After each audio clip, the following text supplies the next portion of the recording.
Boa noite a todos e boa noite a todas, né? Para a reflexão nossa, antes do início da nossa exposição, vamos olhar essa paisagem aqui e fazer um recolhimento.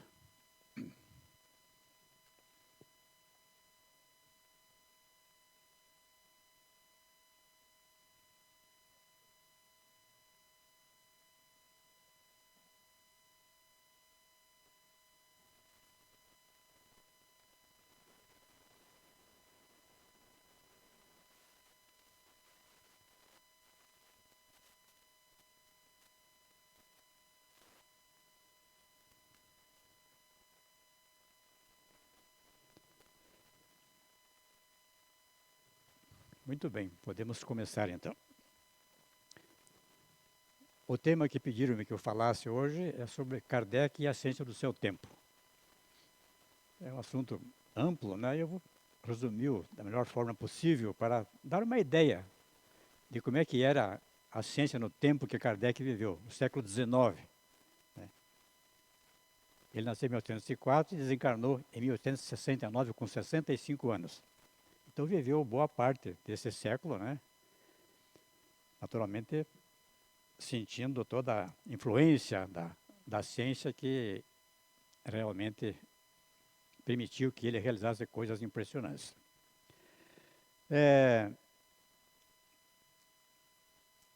Existe um filósofo e professor francês chamado Pierre Janet, era professor na Universidade da Sorbonne, na época uma das mais importantes do mundo. Até hoje ainda é, mas na época era mais importante, né?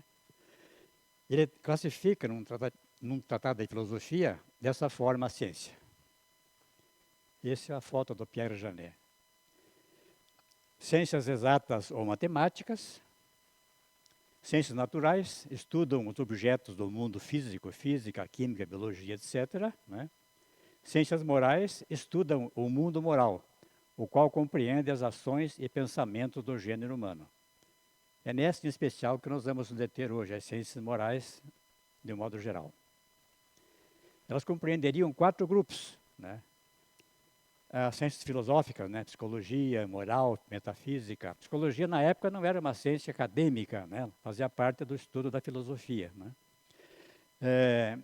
As ciências históricas, história, arqueologia, geografia, etc., estudam os acontecimentos e os desenvolvimentos humanos no tempo.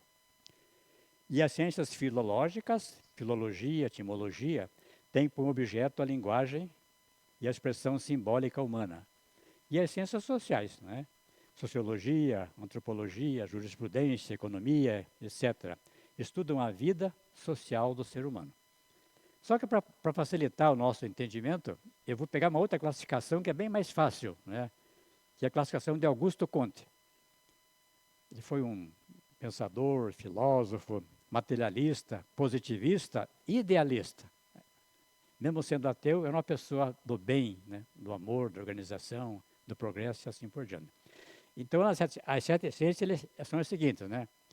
Seria a matemática, a mais geral de todas, né? A astronomia, a física, química, a biologia, a sociologia e a moral. Sociologia é uma ciência que ele mesmo estabeleceu os princípios básicos que depois se desenvolveram por outros pensadores de profundidade, né? Na matemática ele acha que todo mundo mais ou menos é matemático, né? Não precisa entender de cálculo integral do Newton, derivadas, integrais, mas faz parte da vida de cada um de nós. Todo mundo sabe que 2 mais 2 é 4, 4 mais 4 é 16, e assim por diante. Até é muito simples, né? Então, isso é algo que realmente faz parte, então, da nossa vida, a matemática, né? E a segunda, a astronomia, que apesar de muito desenvolvida no tempo do Augusto Comte, né? Ele faleceu em 1857. Então viveu boa parte do século XIX e a parte final do século XVIII, né? 1870 e alguma coisa, quando ele nasceu. Muito bem. Então a astronomia, no tempo dele, era bastante desenvolvida já, né? Aliás, muito, né? Vindo lá do Galileu, do Newton, Kepler, né? O Herschel, né? Havia todo um conjunto de astrônomos que iluminaram, digamos assim, a ciência do céu, a astronomia, né? E na França, então, nosso objetivo é o século de Kardec, nós vamos citar alguns deles, né? Esse aqui é o Charles Messier, né? Que foi até condecorado pelo Napoleão Bonaparte, quando ele assumiu lá o primeiro império da França, né? Pelos feitos realizados. Ele conseguiu mapear no céu várias nebulosas, né? Que seriam formações, digamos assim, de gás e estrelas, e que existiriam às centenas, né? Não se falava ainda em galáxia no tempo do Charles Messier. E é tão importante o trabalho dele, que existe hoje na astronomia o catálogo Messier, que mostra o número de galáxias agora, né? E é designadas, inclusive, pela sigla M, né? Foi de muita profundidade o trabalho do Charles Messier, que até hoje é respeitado e usado. Outro foi o François Arago, né? Outro profundo astrônomo francês, né? Também político, chegou a ser primeiro-ministro por alguns meses no governo de Napoleão III, quando este era presidente eleito. Depois deu golpe de Estado, virou imperador, né, no segundo império da França. Não é objeto do nosso estudo hoje estudar a história do Napoleão III. E ele foi importante porque ele criou novos métodos para a decomposição da luz, que já era feito por Newton, através do prisma, né, lá no século XVII e século XVIII. Né. E, finalmente, entre eles, o Camille Flammarion, né, também os maiores astrônomos da França, amigo pessoal da família de Kardec. Bem mais jovem, né? Quando Kardec começou a trabalhar com profundidade, já com mais de 50 anos, ele tinha 25, 26, 27 anos. Era um jovem, né? Mas deixou um legado muito importante na contribuição da sondagem do céu. Muito bem. Podemos citar o William Hershey, que é um outro astrônomo importantíssimo, alemão, que naturalizou-se depois em inglês, né? Ele faleceu em 1822, né? Bem contemporâneo quase com o de Kardec, que descobriu o planeta Urano e alguns satélites de Urano. Era um indivíduo de alto nível. E era músico também, músico clássico, né? Como tem muitos lá na nossa querida Alemanha. Muito bem. Essa aqui é a galáxia de Andrômeda, que é a M31, né? M é uma designação dada pelo Messier, né? Só que no tempo em que o Messier sondava o céu, o Flammarion, o Hershey, né, o Arago e tantos outros, né, ainda não se sabia que eram outras paragens siderais, né? Eram nebulosas, que teriam uma composição de gás e poeira, né? E eram estudadas com profundidade, eram vistas com profundidade às centenas, né? Até que, em 1923, né, um físico, matemático e astrônomo americano chamado Edwin Hubble, né, esse do telescópio Hubble, lá no Monte Wilson, na Califórnia, com um telescópio de bastante profundidade, né, uma lente respeitável, maior na época, né, ele conseguiu deduzir que essas nebulosas que eram vistas pelos astrônomos não eram simplesmente da Via Láctea. Porque até então se achava que tudo era Via Láctea, que é a nossa galáxia de hoje, né? Então ele conseguiu produzir provas de que existiam outras galáxias, né? Ele observou uma estrela distante nessa galáxia aqui, que é a galáxia de Andrômeda, né? Que está aqui na nossa, daqui da Terra, do Sol, mais ou menos a 2,5 milhões de anos-luz. Bastante distante, mas é visível a olho nu. Se vocês forem um dia para um local onde não haja luz urbana, uma chácara, qualquer que é, olhando aqui para o sul, vocês vão conseguir observar com o céu bem limpo a galáxia de Andrômeda e as nuvens de Magalhães. São visíveis a olho nu, inclusive. Muito bem. Então ele observou que uma estrela que ele achava que estava na Via Láctea, né, ela se destacou de uma forma assim espetacular, né? Seria eles chamam na astronomia de cefeidas, são gigantes amarelas, né, que são usadas inclusive para determinar a distância entre as estrelas. das estrelas aqui da nossa Via Láctea, tá? Usando um método chamado de paralaxe trigonométrica, né? É o movimento da luz que a gente consegue fazer desvio até com o dedo, né? E que aplicando então a trigonometria, consegue estabelecer os astrônomos as distâncias, digamos assim, siderais. Muito bem. Então, daqui para frente, já se sabiam que eram outras formações no universo, que hoje, segundo alguns, contam-se aos milhões delas, né? A nossa Via Láctea tem mais ou menos, segundo alguns, 200 bilhões de estrelas, para outros 400 bilhões, para alguns 100 bilhões. Seja como for, é muita estrela, né? Caracterizando essa imensidão que representa o nosso universo. Muito bem. E o que é que tem a ver com isso Kardec e o Espiritismo, que é o tema da nossa exposição, né? Claro que a visão espírita do universo, né, ela tem um significado maior, né? Nós temos a revelação da pluralidade dos mundos habitados, né? Seria um absurdo que essa imensidão de astros, de estrelas e planetas, né? Até planeta tem mais do que estrela no universo. Quem deduz isso é a astronomia contemporânea, né? Que quando descobrem planetas, né, que já são muitos hoje, né, identificados, muitos deles têm várias estrelas. Então deduzem que há mais estrelas do que planetas no nosso universo. Então por que essa imensidão? Veja o que falaram a Kardec os espíritos. Nossas existências corpóreas se passam todas na Terra? Não, mas nos diferentes mundos. As deste globo não são as primeiras nem as últimas, mas as mais materiais e distantes da perfeição. Estou falando já dessa finalidade, digamos assim, da existência das estrelas e de planetas, né, favorecendo a vida, né. Mesmo que cheguemos a vários lugares do nosso sistema e não encontremos vida, isso não invalida essa possibilidade, né? Que tem que haver um sentido para tanta criação de estrelas e planetas. E outra questão, a cada nova existência corpórea, a alma passa de um mundo a outro ou pode viver muitas vezes no mesmo globo? Pode reviver muitas vezes no mesmo globo, se não estiver bastante adiantada para passar a um mundo superior. Então Kardec faz uma catalogação dos mundos, né? Dos primitivos, dos mundos felizes, aos quais chegaremos um dia. Há uma intermediação desses dois extremos, caracterizando a identificação de espíritos ainda em aprendizado permanente. Porque para nós, espírita, o aprendizado é permanente, né? Até chegarmos um dia próximos do conhecimento divino, sem nunca nos igualarmos a Deus. Muito bem.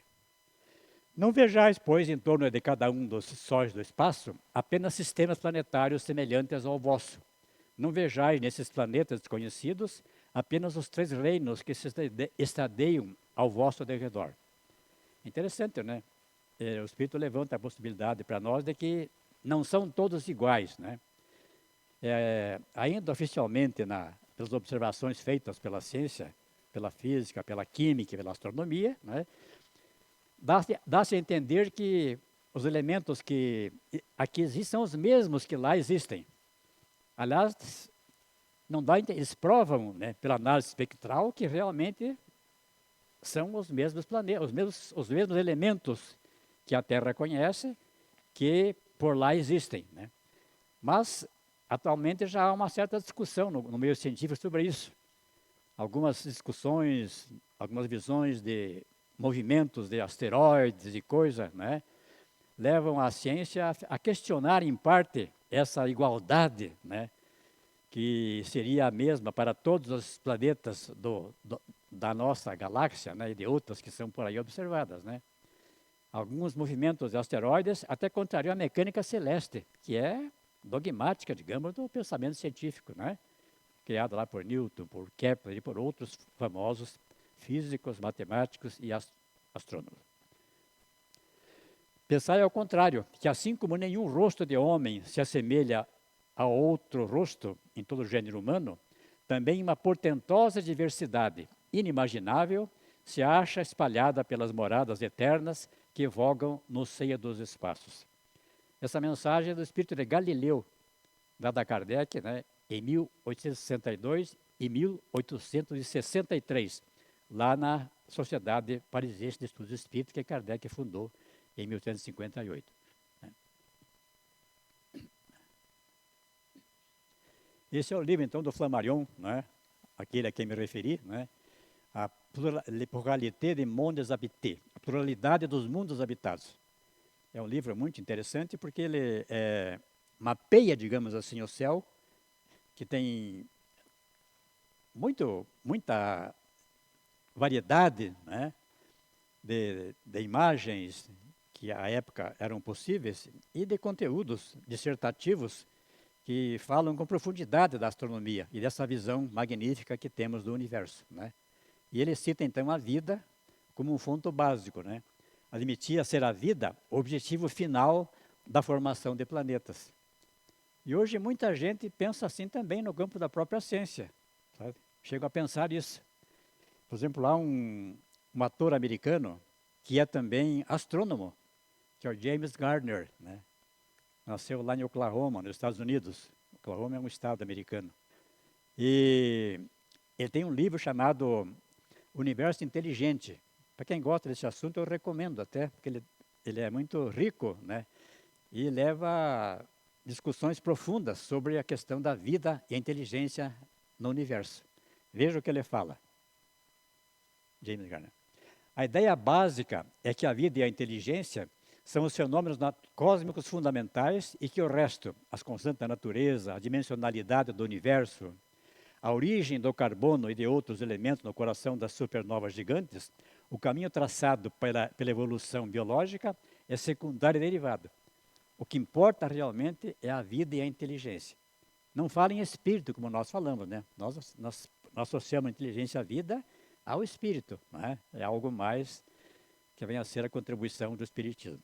E outro astrônomo também, e físico, é Paul Davies, né? Veja o que ele fala. Nosso sistema solar é relativamente jovem em comparação com o universo em geral, né? Hoje, mais ou menos, a ciência mapeia o nosso Sol e outras estrelas, né? Até em outras galáxias, definindo a idade delas, né? O Sol teria mais ou menos 4,5 bilhões de anos, e a Terra um pouquinho menos, né? E como existem galáxias muito mais velhas, é claro que lá deve ter muito mais conhecimento adquirido, né? Eu sempre me refiro à questão da informática, né? Se tivéssemos descoberto a informática 100 anos antes, onde é que estaríamos hoje? Um grande progresso, ou destruído, né? Continuando essa perversidade que caracteriza ainda a nossa sociedade, né? Mas a chance de conteúdos tecnológicos seriam assustadores, né? Com relação ao progresso que ela vem adquirindo ultimamente. Civilizações provavelmente existem muito mais antigas e mais sábias do que a nossa. Lógico, né? Na verdade, podem ter atingido o nosso nível de tecnologia milhões ou até bilhões de anos-luz. Esse é o Paul Davies, que é astrônomo e é astrofísico, né? É americano. Muito bem. Vamos deixar agora, então, vamos deixar a astronomia, vamos falar de outra ciência, rapidamente, né? Falar de física e química. Não se assuste que não tem nada de muito incompreensível, né? Coisinha básica do segundo grau aí, né? Esse indivíduo aqui é o John Dalton, né? John Dalton foi um químico britânico, né? Que trouxe de volta para o conhecimento, né? Da filosofia para a ciência a questão do átomo, né? Que foi imaginado por dois pensadores gregos no século V ou VI a.C., Demócrito e Leucipo. Só que ele trouxe agora o átomo com base nas investigações que ele realizava como químico que foi, né? Então ele foi, digamos assim, viveu no tempo de Kardec e afirmava que tudo é composto por pequenas partículas indivisíveis, os átomos, né? Só que o átomo imaginado pelo John Dalton era uma bola de bilhar, era uma bola, né? Indivisível, né? E essa ideia prevaleceu por mais de 100 anos, né?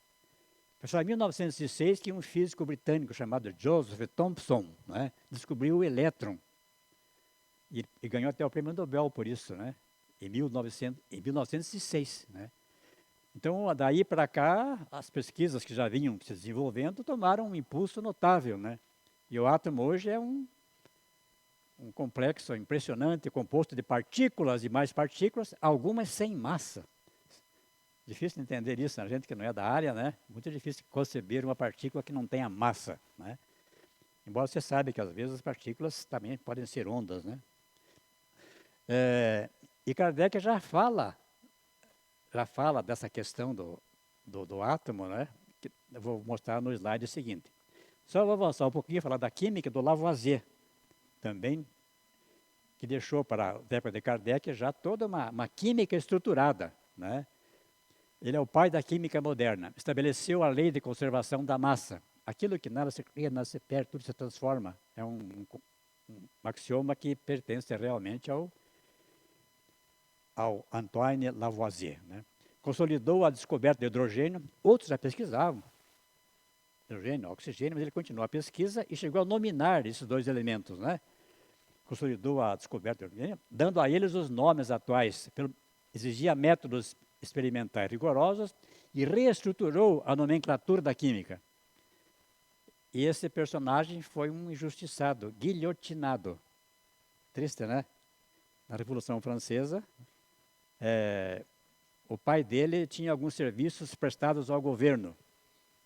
Uma participação público-privada, como chamamos hoje, né, na nomenclatura aí dos municípios, dos estados e da própria União, né?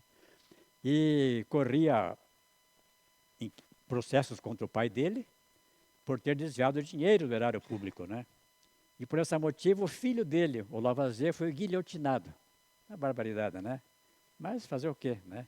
Ficou na história a contribuição dele à química moderna, que tem as bases fundamentais no Lavoisier.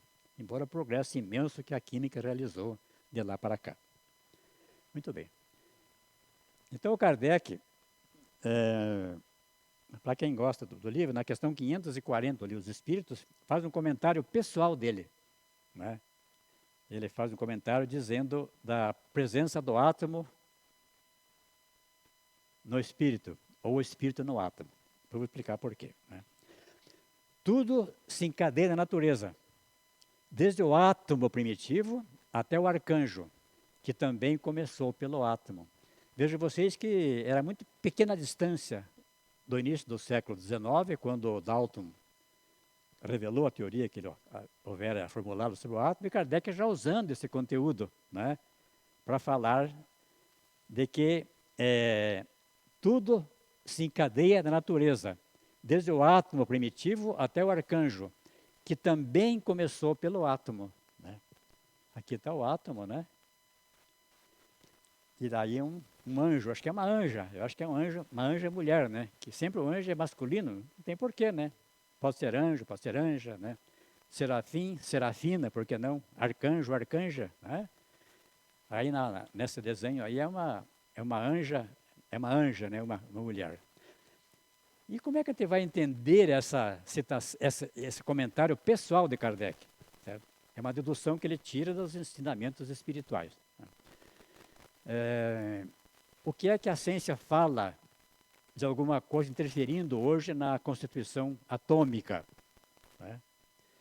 Até oficialmente ela não tem explicação que eu vou tentar fazer de alguns pesquisadores da física moderna, na quântica em especial, que são espiritualistas.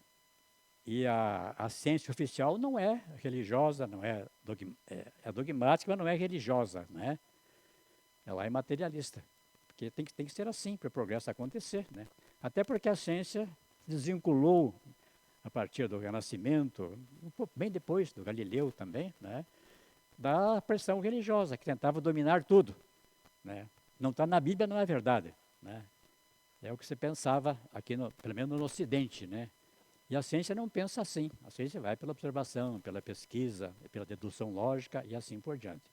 Então, alguns físicos quânticos espiritualistas acham que deve existir alguma coisa que permite que o átomo se organize, né? Porque são dezenas e dezenas de partículas, centenas e outras dezenas a mais, né? O que é que faz com que elas se organizem? Qual é a causa, né, dessa organização? E eles acham que é a consciência ou o espírito. Vocês vejam, né? Bem depois que Kardec fala isso, vem a ciência abonar, digamos, através de alguns cientistas, né, essa possibilidade, né? Então, porque o átomo é importante que ele se organize de uma forma inteligente, né, para que ele desempenhe o seu papel, né?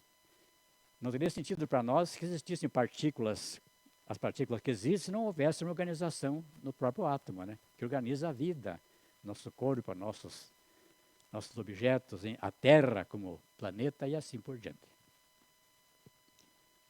Muito bem. Perguntou Kardec aos espíritos: pode o homem conhecer o princípio das coisas? Não. Deus não permite que tudo seja revelado ao homem aqui na Terra. Não é que ele não permita, é que falta capacidade, digamos, ao homem, né, de tentar sondar os segredos do universo. Ele vai aos poucos descobrindo. Quem sabe esteja em nós, em parte, esse conteúdo em forma potencial, né?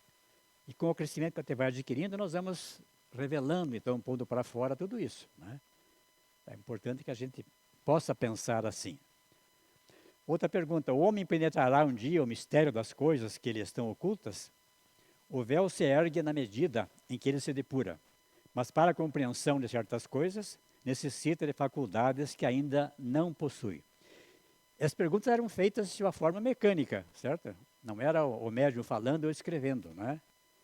Era um processo da cesta que foi inventado lá no tempo de Kardec, que não era Kardec ainda, era o professor Rivaio, né?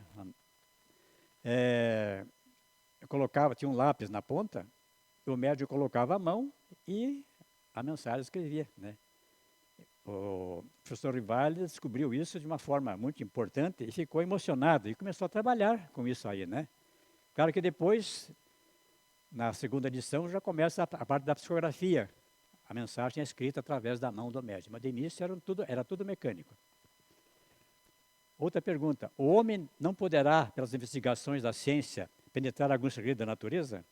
A ciência lhe foi dada para o seu adiantamento em todos os sentidos, mas ele não pode ultrapassar os limites fixados por Deus. Não pode porque falta ainda a capacidade, né? Você vai aos poucos desmembrando.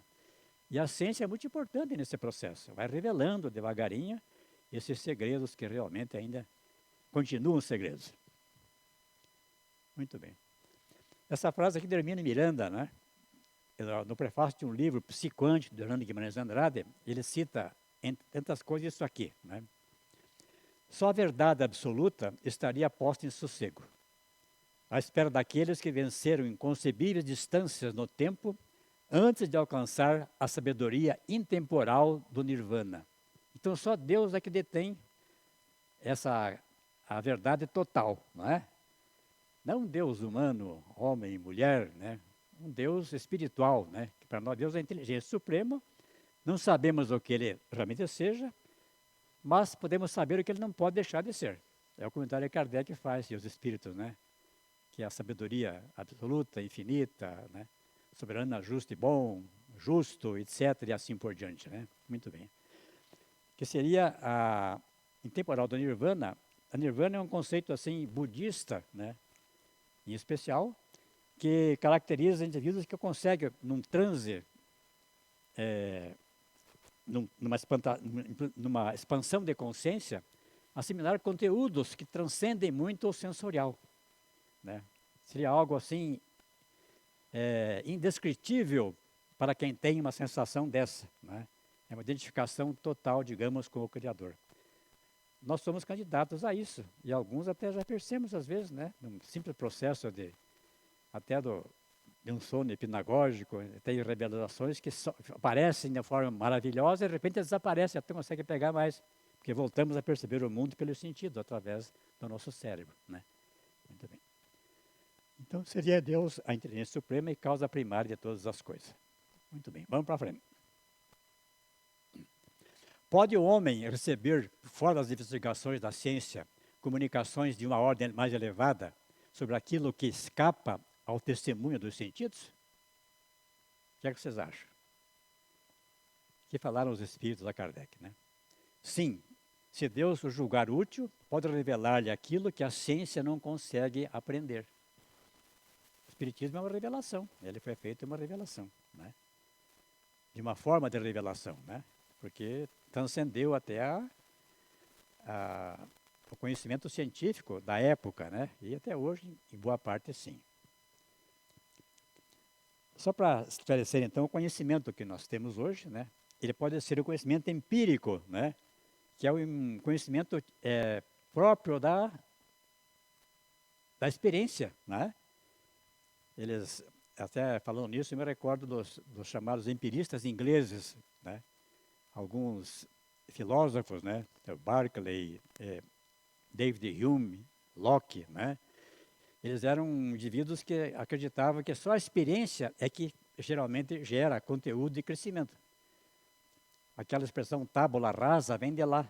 A gente nasceria sem saber nada, né?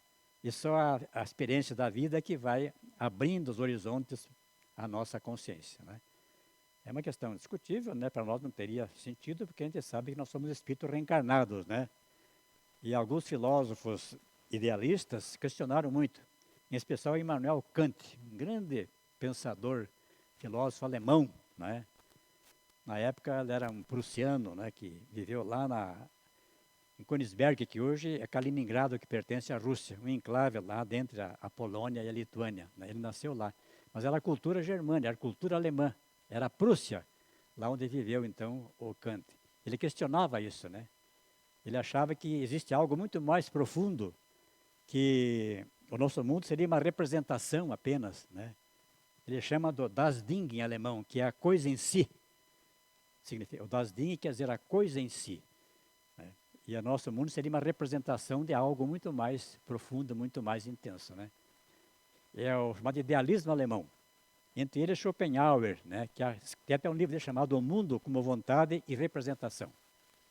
Então é importante, até em resposta ao pensamento dos empiristas lá da Grã-Bretanha. Conhecimento científico e o conhecimento revelado, né?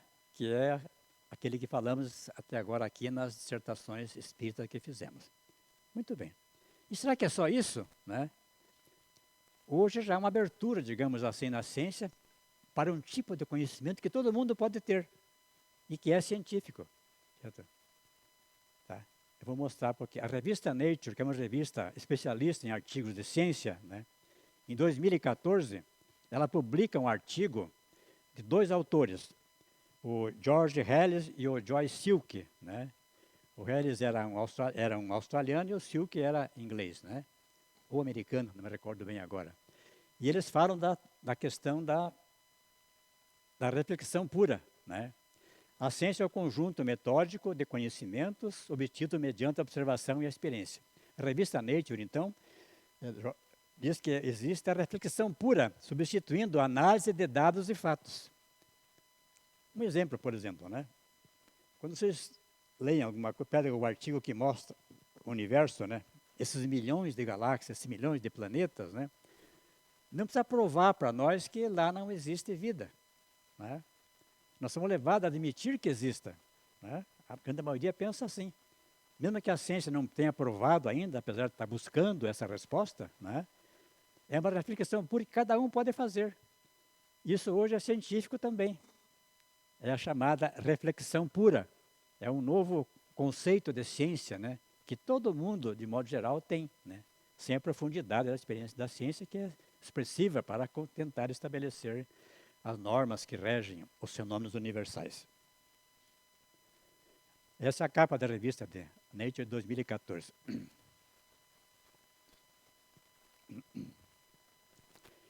Qual dos dois, o mundo espírita ou o mundo corpóreo, é o principal na ordem das coisas? O mundo espírita, que preexiste, sobrevive a tudo. O mundo corporal poderia deixar de existir ou nunca ter existido sem que isso alterasse a essência do mundo espírita? De certo, eles são independentes, contudo, é incessante a correlação entre ambos, porquanto um sobre o outro incessantemente reagem. Nós aqui vivemos em dois mundos, o mundo material, sensorial e o mundo espiritual. Tá? Nós somos espíritos que estamos vivendo as duas experiências simultaneamente. Sabe? Até quando a gente adormece ou tem um problema de saúde qualquer, a gente pode transcender, né? O próprio sonho, inclusive, né? Pode ser uma experiência desse sentido. Não que todo sonho seja. O sonho pode ser fisiológico, e pode ser espiritual. Espiritual, na classificação do Freud, não entra, né? Mas o psicológico e o fisiológico são estudados profundamente por Sigmund Freud, né? No livro Interpretação dos Sonhos, que é um marco importantíssimo no estudo da psicologia. Vamos lá. Essa aqui é importantíssima. A matéria existe em estados que não percebeis. Espíritos falando, né? Ela pode ser, por exemplo, tão etérea e sutil que não produza nenhuma impressão nos vossos sentidos. Entretanto, será sempre matéria, embora não o seja para vós. Século XIX, Espírito falando a Kardec. Né? O que é que a ciência fala sobre isso? Época de Kardec, nada. Né? A ciência era aquilo que era observado, que era deduzido, né? Já com um progresso notável em vários ramos das ciências físicas, digamos assim, e também morais. Né? Então é claro que hoje essa questão para a ciência está sendo estudada. Né? Hoje especula-se, né? Estuda-se também na ciência a existência de matéria em outros níveis. E vejam vocês, né? Hoje existe a ideia da energia escura e a matéria escura, que ninguém viu. A ciência pensa isso, né? Mas que deve existir alguma coisa para explicar alguns fenômenos universais, entre os quais a própria gravidade, né? A expansão das galáxias, que estão se distanciando uma das outras, né? Leva os cientistas a deduzir que alguma coisa está fazendo com que isso ocorra. Então imaginaram que exista a matéria escura, energia escura, que seria 96% do universo. 73% de energia e 23% de matéria escura. Né? É algo espetacular, né? E essa matéria, digamos assim, bariônica do nosso mundo, este prédio, o nosso corpo, as massas, os elementos da Terra, tudo isso, essa imensidão, seria só 4%. O resto tudo seria matéria escura ou energia escura. Uma revelação feita a Kardec que a ciência agora está tentando descobrir. Essa teoria não está comprovada, não é teoria ainda. Estão especulando, né, tentando estabelecer como verdade. Se estabelecerem, será realmente uma teoria. Né? Mas é algo que vem agora no século XXI, né? Final do século XX e começo do século XXI. Né? Essa discussão da energia que no universo existe. Aqui tem um quadrinho até mostrando, né? Aí a energia escura, matéria escura, né? Energia escura, matéria escura, e o 4%, que é a matéria bariônica, planetas, estrelas, né? E tudo mais. Então é algo que chama atenção, né? Do tempo de Kardec, agora a ciência tentando estudar. Esse indivíduo aqui foi um grande físico e astrônomo, né? Que, segundo alguns, foi o que mais entendeu Einstein no tempo do Einstein. Né? Seria um dos 3 na época do Einstein que entendiam a tal relatividade geral do Einstein. Né? Veja o que ele fala. O universo tem a natureza de um pensamento ou sensação de uma mente universal. Para nós seria Deus, né? Para concluir de forma grosseira, a essência do mundo é a essência mental, é pensamento. Aprendemos que a exploração do mundo externo pelos métodos da física não leva a uma realidade concreta, mas há um mundo obscuro de símbolos que esses métodos não conseguem penetrar, né? Tem um sentido por trás dessa grandiosidade toda que a ciência não consegue ainda explicar, né? Mas que é revelado, né? E diz mais, né? Sentindo que se deve haver algo mais além disso, retornamos ao nosso ponto de partida na consciência humana, o único centro onde mais poderia ser conhecido, e coisas mais. É muito importante essa visão do Arthur Eddington. Ele tem alguma coisa a ver com o Brasil, por quê? Né? O Einstein falava que a luz, quando passa próxima de um corpo, né, material, ela sofre um desvio, né? Fazia parte da relatividade geral do Einstein. E o Eddington, com outros cientistas, tentou provar essa afirmação do Einstein, né? Então, o que é que ele fez? Organizou lá na Inglaterra um grupo de pesquisadores e auxiliares para viajarem a outras partes do mundo onde ia acontecer um eclipse total do Sol. Tá. Ele, com uma parte da equipe, foi para a Ilha de Príncipe, lá na costa da África, né? E uma parte veio para o Brasil, para a cidade de Sobral, aqui no Ceará. Tá. Eles estudaram as condições e sabiam que naquele local seria mais plausível a prova dessa afirmação do Einstein, né? E aqui no Brasil teve sorte a equipe. Ele foi para a costa da África, o resto veio para o Brasil, né? Aconteceu o eclipse total do Sol, por 5 minutos mais ou menos, né? E tinha uma foto tirada à noite daquela região, né? E depois tiraram uma foto durante o eclipse. E no eclipse aparecem as estrelas bem próximas, digamos assim, da Terra. Próximo em termos astronomia. Isso está documentado fotograficamente. Então, provaram realmente que a ideia do Einstein estava correta. E de lá para cá que o Einstein notabilizou-se como uma sumidade, né? Que já era em parte, e agora então com a Eddington ele realmente consolidou a sua posição de grande pensador. A união do espírito e a matéria é necessária para intelectualizar a matéria? Eu já falei sobre isso, né? No trabalho anterior, né? Hoje a ciência admite que, só que para nós, aquilo nós chamamos, que ocasiona essa intelectualização da matéria é o espírito, né? Existe um elemento espiritual que está em todo o universo. Essa é a posição espírita. É o espírito que é a base da nossa atual, digamos assim, estrutura, né? Ele existe por toda parte, né? E é ele que provoca, então, essa possibilidade da união. Claro que a ciência não pensa isso. Imaginam que exista algo, né, mais profundo, mas não está provado ainda, né? Mas chegaremos um dia, quem sabe lá. Então é necessário espírito e matéria para intelectualizar a matéria. Foi o que eu falei em alguns slides anteriores. A consciência, não a matéria, é fundamental. Tanto o mundo da matéria quanto dos fenômenos mentais, como pensamento, são criados pela consciência. Ela é a realidade única e final. Existe uma ordem envolvida implícita, num estado não manifesto, e é o fundamento sobre o qual repousa toda a realidade manifesta. Com isso aqui eu encerro a parte de física e química, né, as deduções que são levadas a fazer através do conhecimento espírita. Muito bem. Não significa que nós sabemos a verdade absoluta, né? Nós não somos uma Bíblia, não é que não pode ser sem nenhuma crítica à Bíblia, claro, os que pensam nela.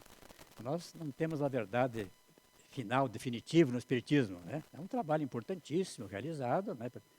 E que tem condições de influenciar o pensamento humano, a atitude humana, as transformações humanas. É muito forte a mensagem que nós temos, né? Essas revelações feitas a Kardec e hoje por outros médiuns no mundo. Vamos entrar na evolução biológica, né? Que é uma das ciências que Augusto Comte mapeou, né? Biologia já mais complexa, né? E o Comte achava que os fenômenos que ele estudava na ciência ia ficando mais complexo no correr da escala, né? Então, matemática, física, química, agora a biologia. Já exige física, exige química, né? E outras cositas mais, né? No tempo de Kardec tinha-se uma ideia já bastante adiantada da biologia, né? Até um naturalista sueco, Linneu, né? Ele mapeou o conhecimento, digamos assim, dos seres vivos através daquela matéria que os vestibulandos sempre estudam, que sempre cai no vestibular, né? Do reino, filo, classe, ordem, né? E assim por diante, né? Linneu fez isso no século XVIII, ele já conseguiu mapear. Não falava em evolução, mas mapeava os seres vivos, né? Os cordados, né? Os seres vivos que têm, digamos,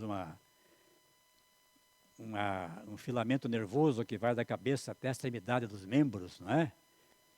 No nosso caso, mamíferos, seria o filo, então, onde nós colocamos, né? E ele vai desenvolvendo tudo isso. Isso era conhecido no tempo de Kardec já, né? Kardec já falava isso. E então ele perguntou aos espíritos por quê? Qual a finalidade dessa imensidão de seres vivos que na Terra habitam? Quer sejam vegetais, quer sejam animais, né? E hoje é uma infinidade de seres, né? Essa coisa mexe muito comigo porque eu plantei agora em minha casa lá um vasinho com um pé de capim-limão, né? Um pé de capim-limão. Então eu tenho 5 ou 6 vasos, né? E no pé de capim-limão está cheio de bichinho, quase invisível, mosquitinho. Fico dando volta por ali, né? Só naquele vaso, né? Interessante, né? São instrumentos realmente executores dos fenômenos da natureza, da criação dos vegetais. Haja vista as abelhas, né? Que têm importância fundamental na produção de alimentos, né? Pela polinização que realizam, né? Dos vegetais. Muito bem. Então, o Kardec, no tempo dele, ele perguntou, a antropológica também, né? O Espiritismo é muito claro a aceitação dessa ideia, né? É interessante que no primeiro livro dos Espíritos, Kardec fala que o homem foi sempre homem, porque se acreditava no conhecimento da biologia de então, que as espécies progridem dentro da própria espécie. É chamado de fixismo, essa posição da biologia, né? Antes do Darwin, né? Depois do Darwin, então, que sondou realmente com profundidade esses fenômenos, né? Passou-se a admitir a questão da evolução, né? Publicou seu trabalho no final de 1859. Esteve aqui na Ilha Galápagos, na América do Sul, passou pelo Brasil, né? Uma viagem de muitos anos, né? E foi acumulando restos de animais, de plantas que ele pesquisava e depois publicou, então, no final de 59, a teoria da evolução pela seleção natural, né? E claro que isso mexeu com o próprio Kardec, né? Porque até então ele achava que a posição era do fixismo, não que uma espécie se transformasse em outra. Se bem que o Lamarck, em 1909, né, João Batista Lamarck, né, ele realmente já falava alguma coisa a respeito dessa transformação de uma espécie em outra, né? E claro que o trabalho de Darwin foi muito mais intenso porque ele foi mais científico do que foi o Lamarck na sua época. 60, 50 anos antes dele, né? Publicou o seu trabalho. O Lamarck foi um profundo pensador também, né? Que tirava conclusões muito corretas, né? Embora limitado aos recursos da sua época. Muito bem. Então Kardec perguntou aos espíritos: a alma seria o princípio inteligente dos seres inferiores da criação? Hoje prefere o termo básico em vez de inferior, né? Seria seres básicos seria mais consentâneo com as ideias de justiça que, pelo menos no papel, se tem hoje no mundo contemporâneo, né? O que é responder aos espíritos? É nesses seres que está longe de conhecer inteiramente que o princípio inteligente se elabora, se individualiza pouco a pouco e ensaia para a vida, como dissemos. Por quê? O elemento espiritual está em tudo, né? Segundo a visão espírita, todo ser vivo é um ser espiritual. Não ainda como nós, individualizado, né?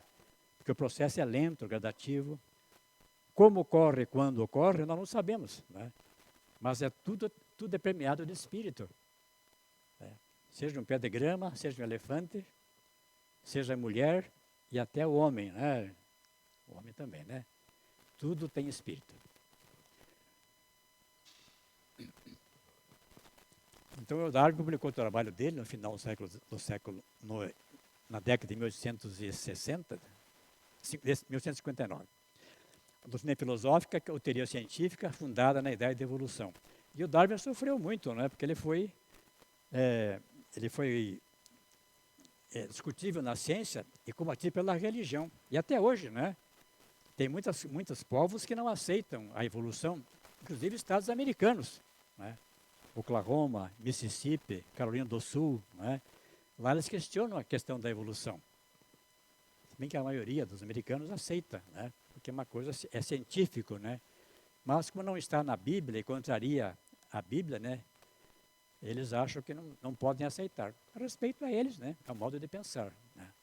Não são melhores ou piores do que nós, mas um modo diferente de pensar, né? Mas para nós a evolução é uma coisa totalmente aceita. E aí uma caricatura da época, né? Tentando mostrar o Darwin como um macacoide, né? Que é o chimpanzé tem 98,5% do patrimônio genético humano. Tem quase tudo que nós temos em termos genéticos, né? Ele é profundamente desenvolvido e inteligente, né? Como o cachorro, como o gato, então, outros animais que são espetaculares, né? A mula, né? A mula é um animal importantíssimo, né? Aquele cara é um burro, né? O burro é mais inteligente que o próprio cavalo. Interessante, né? Tem tudo isso, experiências feitas revelam, né? Eu que me criei assim, digamos, uma fazendola, né? Quando eu jovem, eu sentia a diferença, né? Achava para fugir do potreiro, né? O cavalo não achava. A mula, o burro e o lá achavam, né? Eles são muito mais inteligentes que o próprio cavalo. Embora fossem híbridos, fossem tipo de cruzamento, né? São estéreis, né? Pelo menos a mula e o burro, mas e assim por diante. Vamos entrar agora na sociologia, que é a parte que mais interessa para nós, né? Embora o tempo esteja correndo, né? Kardec fala que se o espiritismo viesse numa época anterior, ele teria abortado. Que faltaria a base, digamos, né? Filosófica, científica e até de caráter social para se fazer entendido. Então ele veio na época certa, o século XIX, onde havia realmente uma preparação. O século XVIII, alguns chamam do século das luzes, porque ele criou, digamos, um horizonte novo, né? E para isso o iluminismo foi muito importante, né? Movimento criado no século XVII e XVIII, né? Lá na Inglaterra, na França, na Alemanha, né? O Newton, Locke, Spinoza, né?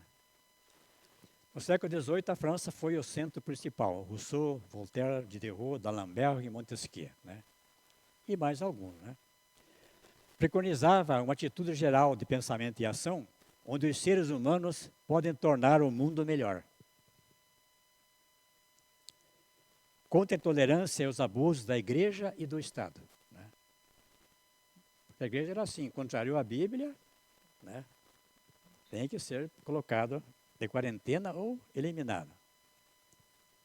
Publicaram a enciclopédia, né, na França, em 1772, o primeiro dicionário de ciências, artes e ofícios. E do positivismo, então, Augusto Comte, né, que faleceu em 57, que é o pai da sociologia. Ele era ateu materialista, mas era profundamente idealista. Ele não aceitava Deus de jeito nenhum, mas criava teorias importantíssimas para favorecer o crescimento humano, né? Os fenômenos universos sociais podem e devem ser percebidos como os outros fenômenos da natureza. Estou correndo um pouquinho. O positivismo prega o amor como princípio, a ordem por base e o progresso por fim. Essa era a ideia, então, da sociologia, termo que ele criou, inclusive, né? Que só tornou-se uma disciplina acadêmica com o trabalho depois de um outro sociólogo, chamado Émile Durkheim. Esse é um sociólogo, digamos assim, já ligado à educação, né?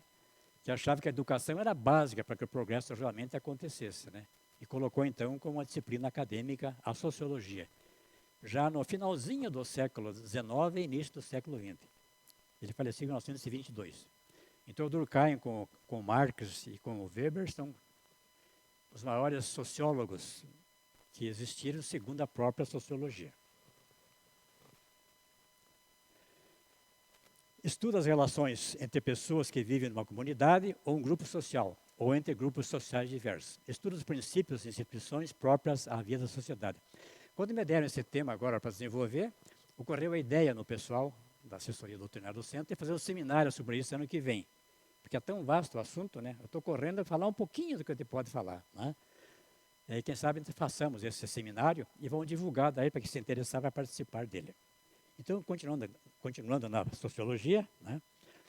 Tem por objeto o estudo do fato social, normas, valores e comportamentos que existem na sociedade antes de nascermos e nos moldam com a possibilidade de sofrermos sanções caso isso não ocorra, né?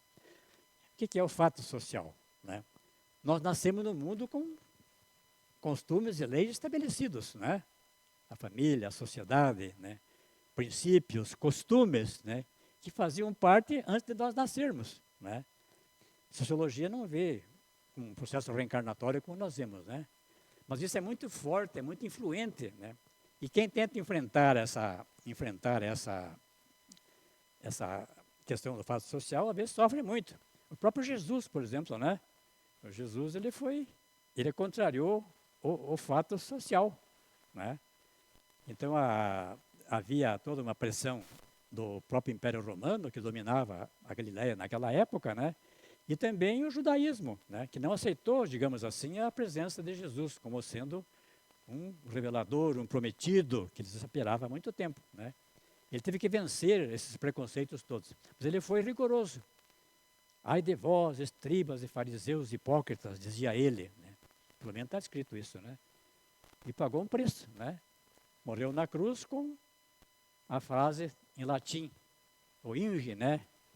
Jesus Nazareno, Rex Judeorum, rei dos judeus, Jesus Nazareno, rei dos judeus. Uma humilhação, como se fosse humilhação para Jesus, né? Então ele contrariou o fato social e pagou um preço, né? Mas é muito importante que isso ocorra, né?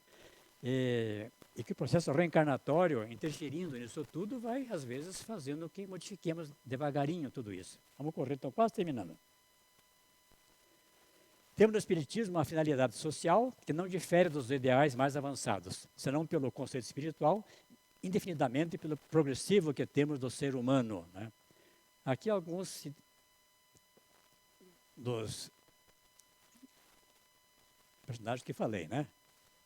Rousseau, Voltaire, Pestalozzi, foi professor do Hippolyte Léon Désiré Rivard, depois Allan Kardec. Kardec estudou com Pestalozzi lá em Verdun, na Suíça, né? Foi morar lá com a mãe e viveu muitos anos lá, até assessorando o trabalho, algumas vezes, do próprio Johann Heinrich Pestalozzi, né? Um nome alemão com italiano, porque a Suíça tem 3 línguas oficiais, ou 4, né? Além dos dialetos, em grande número que por lá campeiam. A ciência econômica procura um remédio no equilíbrio entre a produção e o consumo. Há um elemento que não se ponderou bastante e sem o qual a ciência econômica não passa de teoria, a educação. Não a educação intelectual, mas a moral, que consiste na arte de formar o caráter. Palavras textuais de Kardec, né? No livro Lei do Progresso, do Livro dos Espíritos. Vou correr um pouquinho para encerrar. A desigualdade social é uma lei da natureza? Ele perguntou. Não, é obra do homem e não de Deus. Essa desigualdade desaparecerá um dia? O que é que vocês acham? Só a lei de Deus são eternas.